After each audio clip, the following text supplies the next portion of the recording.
Well, good afternoon. Just want to go over some things for week number 3.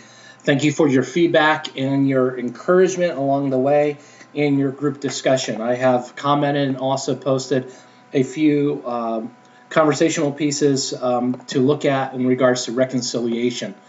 Week number 3 is the title, A House for All Nation, Not Just About Race. The central passage that you will be looking at is Galatians chapter 3, verse 27 through 29. For as many of you were baptized into Christ have put on Christ. There is neither Jew nor Greek, there is neither slave or free, no male and female, for you are all one in Christ. And if you are Christ, then you are Abraham's offspring, heirs according to the promise.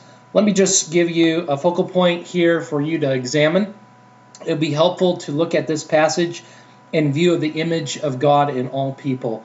And what Paul is trying to do here is to get us to think about that all peoples on the earth are created in God's image and therefore are connected to the larger body of the church.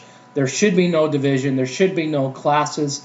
Even though that there are classes existing in society, we should treat our brothers and sisters in Christ as who they are, whether they are a different color, a different ethnicity, class, again, in parts of our society. Those will exist throughout the world.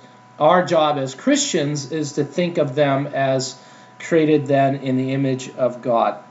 Another thing I want you to think about as you deal with the objectives of this lesson, for example, number 2, identify power structures that impede the local church from achieving God-exalted diversity. I think I would like to just touch on a few things here.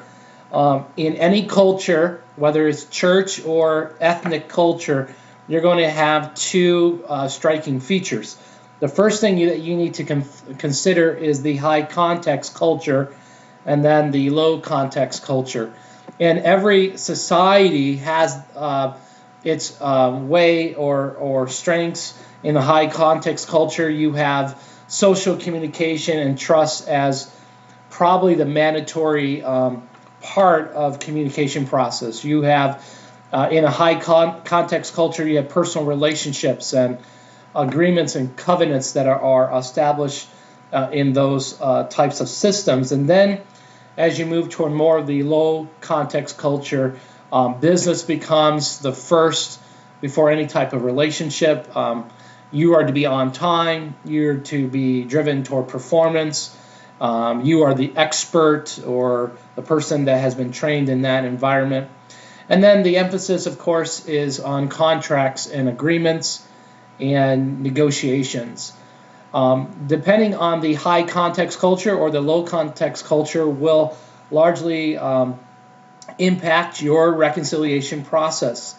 And I would say at this juncture, you want to observe which culture you are ministering in and how to best listen and observe those patterns in order to seek out relationships within that context. Another thing I'd like you to observe that in any diverse relationship, you should avoid superficial titles.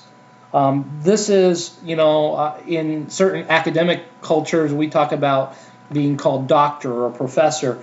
While that is true, and there should be in certain contexts that type of respect, I would avoid or suspend in certain cultural contexts the use of titles. And we are told this in Matthew chapter 23, 5 through 12, that we are all considered brothers. Jesus pretty much lays down the context for who should be called what and in what place. You have one teacher, one Lord.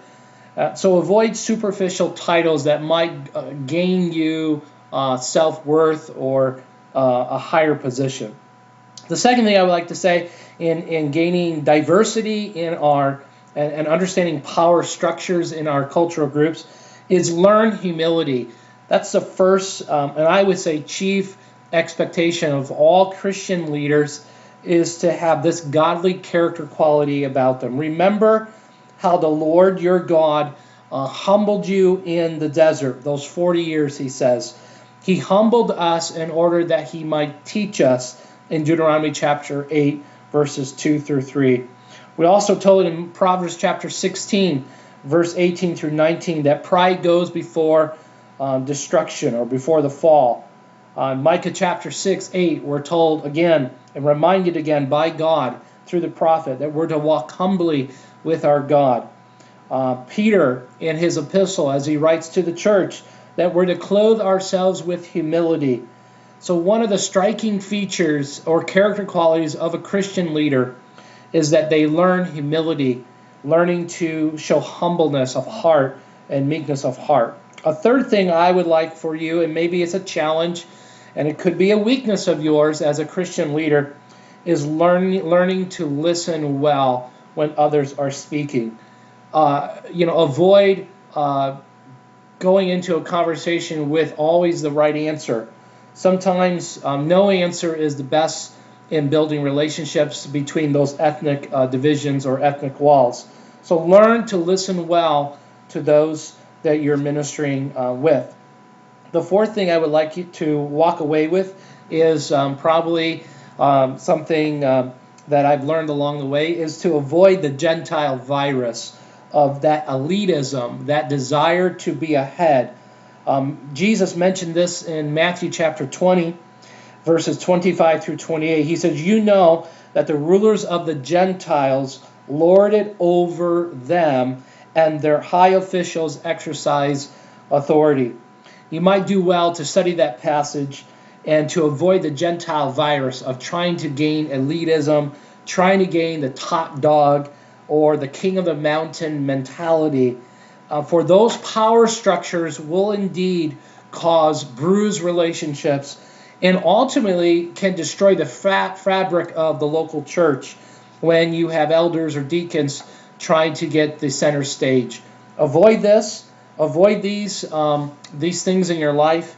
God will bless you, and God will multiply your efforts in cross-cultural ministry.